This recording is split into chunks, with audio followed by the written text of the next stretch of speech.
Hello കൂട്ടുകാരെ, ഇന്നത്തെ video എന്ന് പറയുന്നത് വൈകുന്നേരത്തെ 4 മണി പലഹാരമാണ്. പലഹാരത്തിന് മേടിച്ചിരിക്കുന്നത് പ്ലം കേക്കാണ്. നമുക്ക് കട്ട് ചെയ്യാം.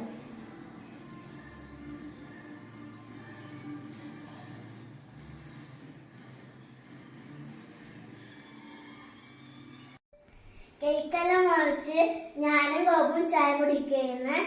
അപ്പം കേക്ക് നല്ല ടേസ്റ്റ് ഉണ്ട്. ഇന്നത്തെ വീഡിയോ അത്രയല്ലേ. Bye bye. ഹലോ കൂട്ടുകാരെ, ഇന്നത്തെ വീഡിയോ എന്ന് പറയുന്നത് വൈകുന്നേരം